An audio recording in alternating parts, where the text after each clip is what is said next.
Well, most of us enjoy a good vacation, but Vancouver adventure traveler William JANS takes it to a whole other level. William's just returned from his latest journey and is premiering his show IRE and ICE? Right. Based in Ireland and Iceland. Okay, yes. That's what I thought. I was like, oh, I kind of like that. IRE and ICE. All right. It's not the first time you've done one of these.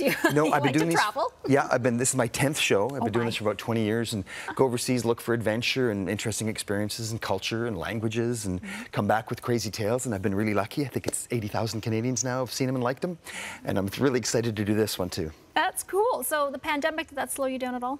No, but there was issues to do with that, of course, in flying and stuff. But both Iceland, Ireland, and Norway, all three actually, people seem to be not as concerned, I guess. But of course, everybody would respect the rules when they were enforced. Sure, of course. Okay, so what did you learn? How come IRE and ICE? I know that's the shortening of the country's names. Yes. But why those two in particular? Well, I have always wanted to do both the two because they're one letter difference, of course, but they're polar differences too. And that you can see, yeah, there's some adventure stuff here too. That's the cliffs of Moher. I tend to look for, of course, some adventure, but I really love people. And I found in both the countries, they were spectacularly friendly. With Iceland especially too, I found them to be, their English is phenomenal. I like learning languages. And actually, I kind of foolhardily tried learning, I made up a phrase I thought would be kind of fun, which was Eg talet vi midur ekki islensku, edebidu eg varad tvi, which is, I'm sorry I don't speak Icelandic. Oh wait, I just did. Okay. So that made people laugh, and I find they've got a great sense of humor there. So it made the travel all the more fun, because I truly believe it's the people you meet that kind of make everything a better experience. So a little bit about the characters. Who did you meet? Anyone stand out for you?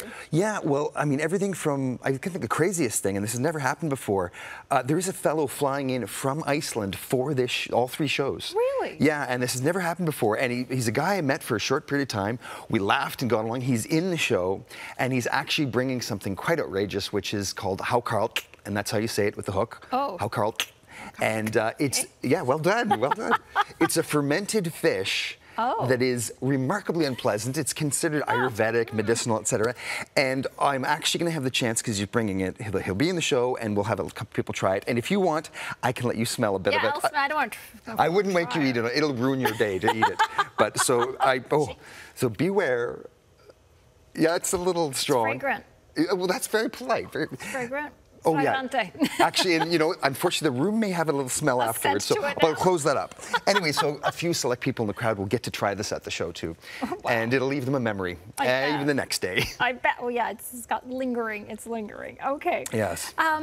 For you, what was something that you really, I guess, want to let people know about or share with them? Well, it's funny. I've been lucky, lived with headhunters and been on Everest and with Maasai, and I find there's a consistency that people are really kind and good everywhere, and we're all kind of looking for the same thing. So I think if you kind of just slow down and engage with people a bit more, your trip can be so much more fun. And I found, especially there, just whatever you give, you'll get back double. So if you kind of inadvertently don't mean to, but you end up traveling a little bit entitled and have all these demands, maybe you'll kind of find the quality of your experience. Whereas if you put more out there, you make friends for a lifetime. And I really do believe strongly that the people you meet are the ones who make that trip awesome. And so where can people go and listen and see your show? Yeah, so there's 3 shows.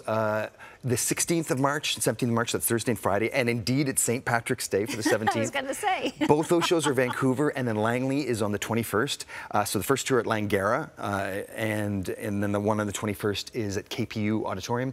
They're all really pretty theaters, and I'm really lucky. People are buzzing, and the tickets are flying, and they're people who've seen the shows before, so they come, and they're usually quite silly. And how can we get tickets? WilliamJANS.com/tickets can show you that.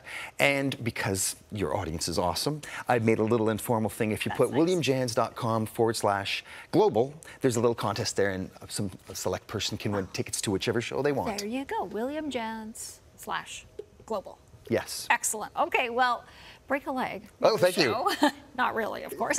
And you're right, I can still smell the fish. I know, I'm sorry. Well, luckily we didn't kind of twist your arm into eating it, because that would be a memory that would stick with you for a while. That's a whole other thing. This is a much better memory. All right, thanks so much, William JANS, joining us.